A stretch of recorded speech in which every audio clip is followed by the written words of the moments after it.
करीब 1 साल के बाद किसान आंदोलन में लड़ाई का झंडा अब नए सिरे से अगले युद्ध के लिए सहेजा जा रहा है। कृषि कानूनों की वापसी और सरकार की मांगे माने जाने के बाद किसान संगठनों ने घर वापसी की राह पकड़ ली है। टिकरी और सिंघू बॉर्डर अब खाली होने लगे हैं। उधर गाजीपुर बॉर्डर से टिकैत और उनके साथी ट्रैक्टरों से वापसी के सामान लाद रहे हैं। किसानों ने वापसी से पहले हवन पूजन किया और फिर ट्रैक्टर पर विजय यात्रा का बैनर लगाकर अपने अपने कस्बों, गांवों और घरों की तरफ बढ़ चले।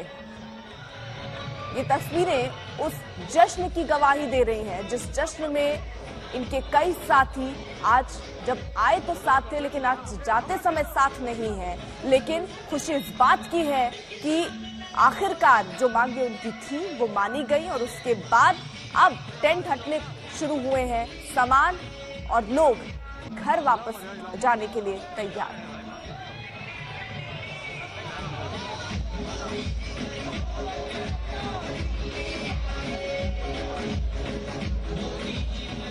तो ये 4 तस्वीरें जहां पर देखिए हवन पूजन हो रहा है, भंगड़ा होते हुए दिखते हुए लोग नजर आ रहे हैं और अब धीरे धीरे रास्ता जो है वो खुलता हुआ भी नजर आ रहा है और जो लोग वहां पर लंबे वक्त से टिके हुए थे अब धीरे धीरे उन्होंने अपने सामानों को हटाना शुरू किया है। राकेश टिकैत कह रहे थे कि मैं बाद में जाऊंगा, लेकिन अब सबसे पहले जो बॉर्डर्स हैं जहां पर किसान डटे हुए थे उनको धीरे धीरे पहले उनकी घर वापसी कराई जाएगी। लेकिन यहाँ पर यह संदेश भी दे दिया गया था टिकैत की तरफ से, तमाम किसान नेताओं की तरफ से कि हम ये आंदोलन स्थगित कर रहे हैं, खत्म नहीं कर रहे हैं। कुमार कुणाल हमारे साथ, हमारे सहयोगी इस वक्त जुड़ चुके हैं। कुमार कुणाल, क्योंकि आप देखिए वहां मौजूद हैं, क्या देख पा रहे हैं अब कितना और वक्त रास्ता खुलने में, किसानों की पूरी तरीके से वापसी हो जाए घर की, इसमें कितना और वक्त लगेगा?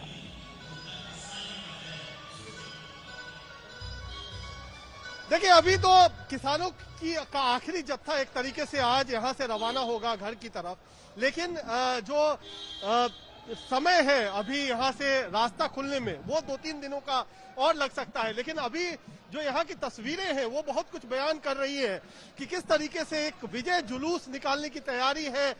पूरी तरह से जो एक ट्रक है उसको सजाया गया है, म्यूजिक सिस्टम लगाए गए हैं और साथ ही साथ ये कोशिश की जा रही है कि यहाँ से एक बड़ी जुलूस की शक्ल में आज राकेश टिकैत और साथ में जो भी तमाम किसान नेता है वो यहाँ से निकलेंगे।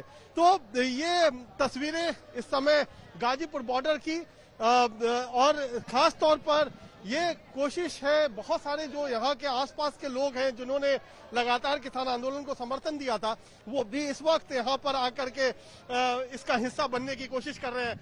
आज आप यहाँ आई है समर्थन देने? हाँ जरूर, हम जाते हैं तो जाटों के साथ नहीं होएंगे तो और किसके साथ होना, जरूर।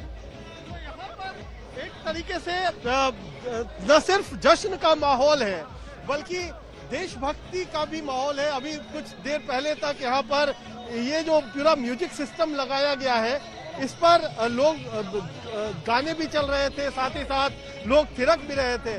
तो यहाँ पर हर तरह से घर वापसी की तैयारी तो है ही, साथ ही साथ ये भी कोशिश की जा रही है कि इस पूरे माहौल को जश्न में मना दिया जाए, संगीत के साथ, गाने के साथ। इसको यहाँ पर पूरी तैयारी समय साफ तौर पर दिखाई देती हुई। तो क्या तैयारी है, यहाँ से पूरा नाचते गाते जाएंगे आप लोग? देखिए किसान सम्मान से जाएगा और सम्मान के साथ शोर शराबे के साथ जाएगा, क्योंकि देश को पता लगना चाहिए कि हम आतंकवादी खालिस्तानी नहीं थे, हम इस देश के सेवक हैं, हम इस देश के किसान हैं। म्यूजिक, संगीत और उसके धुन पर थिरकते हुए जो है नौजवान किसान इस समय साफ तौर पर दिखाई दे रहे हैं कि किस तरीके से जो माहौल है वो पूरी तरह से जीत का, जश्न का। और ये आम जीत नहीं है क्योंकि सरकार के खिलाफ एक तरीके से लड़ाई लड़ी इस पूरे किसान आंदोलन ने और अब आखिरकार अपनी जो मांग है वो मनवा करके जाना, ये एक तरीके से न सिर्फ उनके लिए बड़ी जीत का वक्त है बल्कि घर वापसी का भी है। तो ये यहाँ पर साफ तौर पर दिखाई दे रहा है। तो ये माहौल आपको बताने के लिए काफी कि किस तरीके से जो वेस्टर्न यूपी है, जहां पर आने वाले दिनों में चुनाव भी होने हैं, वहां पर एक संदेश के साथ यहां से किसान घर वापसी करते हुए। ठीक है कुमार कुणाल, आप रहिए जरा साथ। देखिए, राकेश टिकैत का भी बयान लगातार आता रहा, आपने ही खास बातचीत की उनसे, सुनवा देते हैं क्या कहा राकेश टिकैत ने। राकेश टिकैत हमारे साथ है। आज मोर्चे की आखिरी आप कहें वक्त, यहाँ से रवानगी की तैयारी गाजीपुर बॉर्डर बड़ा याद आएगा गाजीपुर बॉर्डर भी होगा, सब लोग याद आएंगे। यहाँ के जो भी लोग हैं सब याद आएंगे। अपने अपने प्रेस के लोग हैं, LIU इंटेलिजेंस के लोग हैं, यहाँ के आसपास के लोग हैं, ये विचारधारा सब याद आएगी। ये जो झोपड़ी है इसमें बड़ा वक्त गुजरा है, आपको दिखाए मनीष को कहेंगे, ये झोपड़ी आपने अपने लिए बनाई थी? अपने लिए ये तो आज इसके दरवाजे पे आप मत्था टेक रहे हैं। ये भी जाएगी, ये सबसे लास्ट में ये यहाँ से जाएगी। इसको इसी तरीके से उठा के इसको ले जाएंगे, वहाँ पे जाके लगेगी वहाँ पे। तो आज क्या इमोशनल हो रहे हैं राकेश टिकैत? सब लोग जा रहे हैं धीरे धीरे। ये सिर्फ यादें रहेंगी, अब जो किसी ने पिक्चर खींच ली वो रहेगी, जो किसी के दिमाग में पिक्चर है इसकी वो रहेंगे, सारे के सारे वो हमेशा जिंदा रहेंगी, वो रहेंगी। आज सिसौली भी जाएंगे? सिसौली भी जाएंगे। कितने दिन के बाद? 26 तारीख को आए थे वहां से, 26 नवंबर में। तो 380 दिन घर की चौखट पे। तो ये चौखट ज्यादा याद आएगी, आज घर वाली जो चौखट है वो ज्यादा बुला रहा है। नहीं, बुला कोई नहीं रहा बुला कोई नहीं रहा। आंदोलनकारियों को बुलाता है क्या? कोई नहीं बुलाता। यहाँ 13 महीने रहे तो वहां 13 घंटे रहेंगे। 13 महीने बनाम 13 घंटे। कल फिर एक बार आके यहाँ से फिर हैदराबाद चले जाएंगे, फिर तमिलनाडु चले जाएंगे, फिर 20 तारीख तक बाहर प्रोग्राम में। 13 घंटे बाद फिर गाजीपुर बॉर्डर पे आए, फिर एक बार यहाँ पे देखेंगे पूरा क्या क्या है। और उम्मीद है कि कल 16 तारीख तक या 17 तारीख तक पूरा ये करवा देंगे सब इसको। आंदोलन स्थगित हुआ है। स्थगित ही होता है आंदोलन, खत्म कौन कर देगा? बीज कभी खत्म होता है? अगर बीज खत्म हो जाएगा तो सृष्टि खत्म हो जाएगी उस दिन। तो 50 साल बाद के आंदोलन की मैं कैसे गारंटी ले जाऊंगा मैं खत्म कर दिया? कौन हूं मैं? हर कोई जानना चाह रहा राकेश टिकैत क्या दोबारा गाजीपुर आंदोलन के लिए लौटेंगे, नहीं लौटेंगे? क्या कौन भविष्य का कौन ज्योतिषी है वही देगा, कौन बता देगा? ये कोई नहीं बता सकता ना भविष्य की। कोई एक आधी चीज ऊपर लेवल पे भी छोड़ दो। कुमार कुणाल लगातार हमारे साथ मौजूद है और उन्होंने ही खास बातचीत की राकेश टिकैत से। कुमार कुणाल, जो प्रमुख बातें समझ आ रही हैं, उन्होंने कहा कि आंदोलनकारी को कोई नहीं बुलाना चाहता, यानी वो खुद मान रहे हैं कि आंदोलनकारी हैं वो। दूसरा, वो ये कह रहे हैं कि आंदोलन कभी खत्म नहीं होता, इसकी कोई गारंटी भी नहीं है। वो आगे की अपनी रणनीति भी बता रहे हैं कि देखिए अलग अलग जगहों पर जाना है, गाजीपुर भी वापस आना है। और जब आपने सवाल पूछा कि क्या वापस से वो गाजीपुर आंदोलन के लिए आएंगे, तो उन्होंने कहा अभी इस पर कुछ कहा नहीं जा सकता, यानी मंशा बिल्कुल साफ है।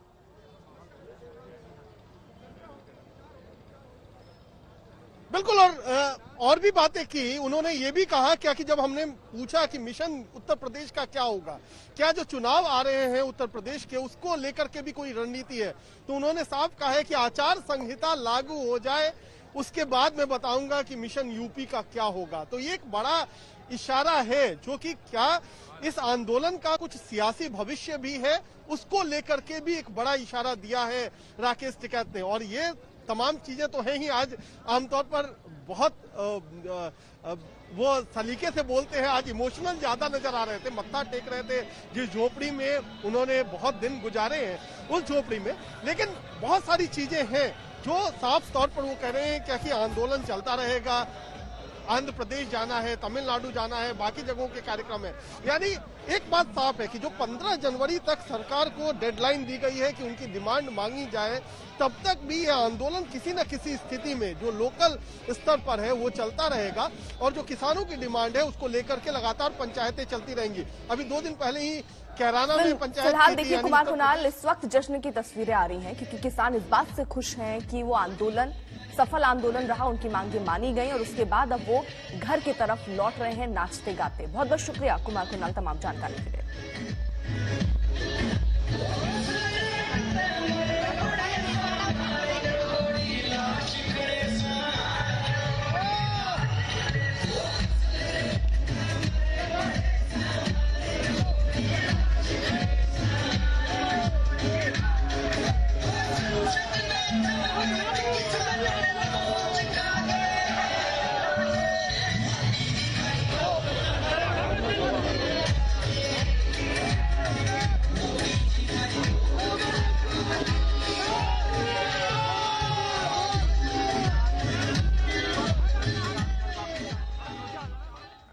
बढ़ रहे हैं आगे, बात अब ओमिक्रॉन वायरस की। महाराष्ट्र में एक ही दिन में, माफ कीजिए, ओमिक्रॉन वेरिएंट के 8 मामले से सामने आए, जिसके बाद हड़कंप मचा हुआ है राज्य में, जहां नए स्ट्रेन के कुल 28 मरीज हो चुके हैं। मुंबई में कल करीना कपूर और अमृता अरोड़ा का घर सील किया गया, दोनों पॉजिटिव पाई गई। ओमिक्रॉन के बढ़ते खतरे को देखते हुए मुंबई के शिवाजी पार्क में 28 दिसंबर को होने जा रही राहुल गांधी की रैली रद्द हो गई और ये फैसला खुद मुंबई कांग्रेस ने लिया है। मगर इस बीच आज से महाराष्ट्र में पहली से 7वीं क्लास के स्कूल खुल गए। वडाला के तमाम स्कूल जो हैं वहां पर सावधानी के बीच बच्चे फिर से स्कूल लौट रहे हैं, यानी सावधानी रखनी इस वक्त सबसे जरूरी है। अब जरा आंकड़ों के जरिए आपको समझा दें कि ये नया वेरिएंट ओमिक्रॉन कितना खतरनाक हो सकता है और किस तरीके से ये पैर पसार रहा है। देखिए, देश में ओमिक्रॉन के कुल 61 केस सामने आ चुके हैं। 1 चंडीगढ़ से, 17 राजस्थान से, महाराष्ट्र से 28 केस सामने आए हैं, सबसे ज्यादा महाराष्ट्र से, कर्नाटक से 3, केरल में 1 केस पाया गया है, आंध्र प्रदेश में भी 1 और दिल्ली में भी हड़कंप इस बात पे क्योंकि 6 केस यहां पर आए और अब जो है ट्रेस किया जा रहा है। उन लोगों को बोला गया है जो यहां जिनके भी संपर्क में आए हैं उनको खुद आरटीपीसीआर कराने के लिए, बाकी उनको आइडेंटिफाई करके आइसोलेट किया जा रहा है, उनका टेस्ट भी कराया जा रहा है। एक खास रिपोर्ट है, पहले जरा आपको वो दिखा दें और उससे आप समझिए कि ये खतरा कितना बढ़ रहा है।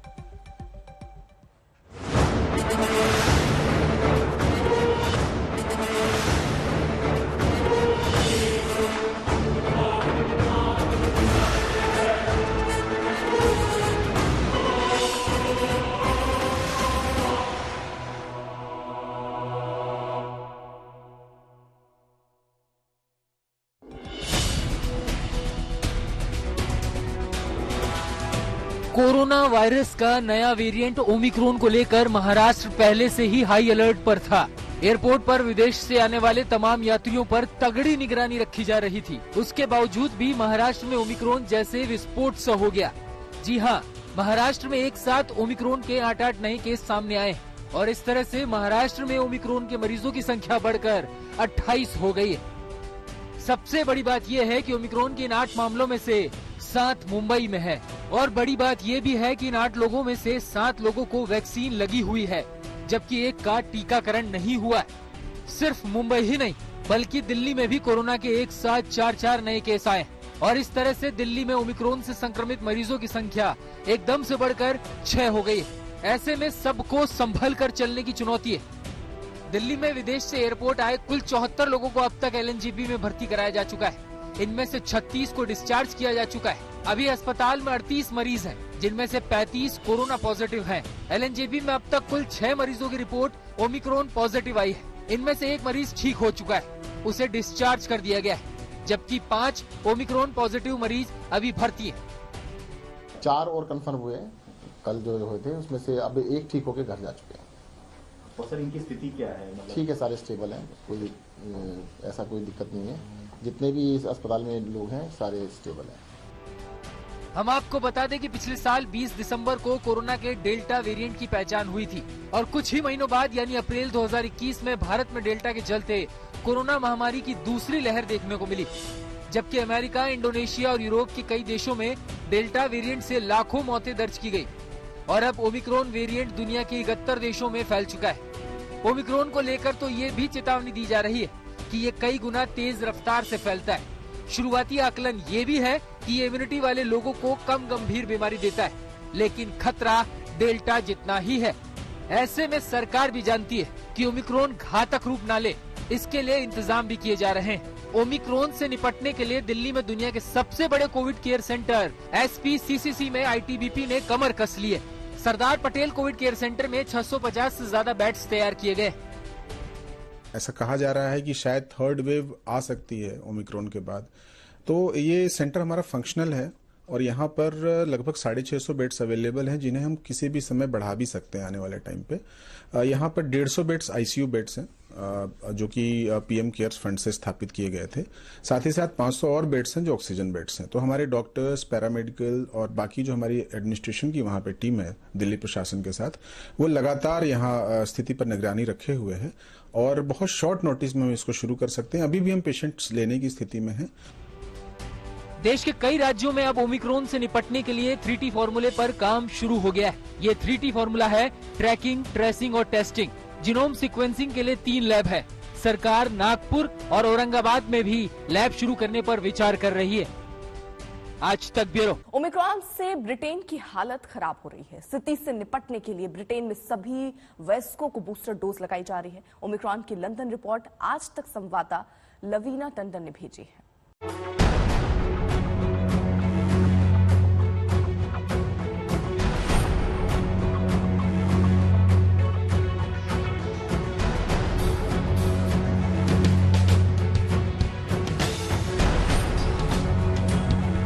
कोरोना वैक्सीन की डोज लगवाने के लिए सेंट्रल लंदन के अस्पताल सेंट थॉमस के बाहर वेस्टमिंस्टर ब्रिज तक कतार लग गई।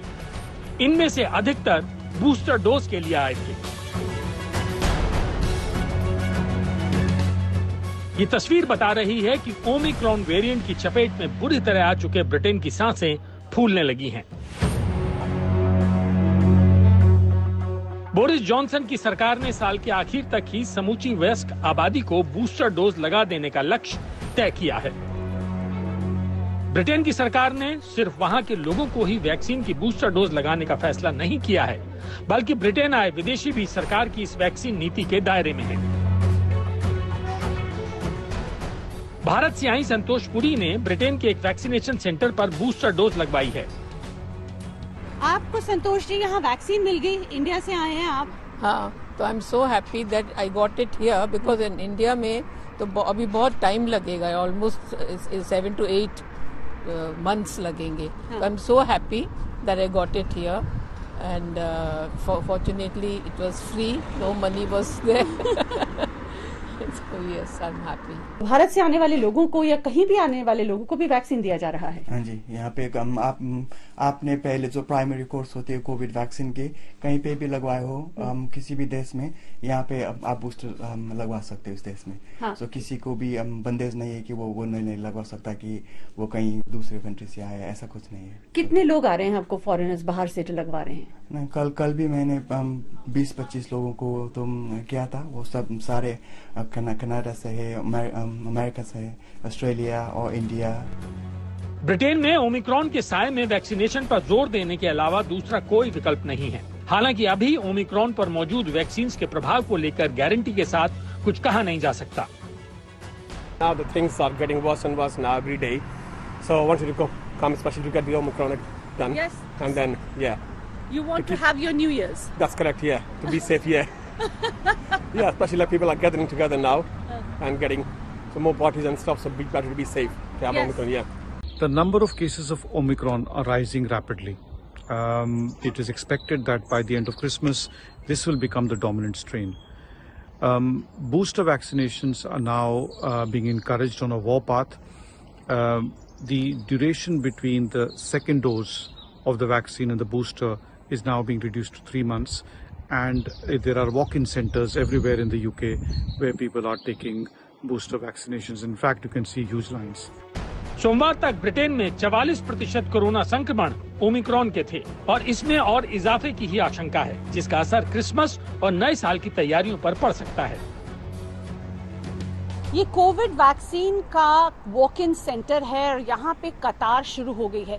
अभी बस वैक्सीन सेंटर खुला ही है और इससे पहले से यहाँ कतार मौजूद थी। मैंने खुद इस वैक्सीन सेंटर से बूस्टर वैक्सीन लिया और करीब 1 घंटा हमें खड़े रहना पड़ा। तो ओमिक्रॉन की वजह से जिस तरह की खबरें आ रही हैं, प्रधानमंत्री बोरिस जॉनसन ने भी टाइडल वेव कहा है, पहली मौत यहाँ ओमिक्रॉन की वजह से हो चुकी है, इसीलिए लोगों में हल्का सा डर तो है ही। ओमिक्रॉन ने दक्षिण अफ्रीका के बाद सबसे तेजी से ब्रिटेन में पांव पसारे हैं। ब्रिटेन में ही ओमिक्रॉन से एक मौत की पुष्टि हुई है। वैसे वायरस का ये रूप कम से कम 63 देशों तक दस्तक दे चुका है, जिसमें भारत भी है। भारत में ओमिक्रॉन के 57 केस की पुष्टि हो चुकी है।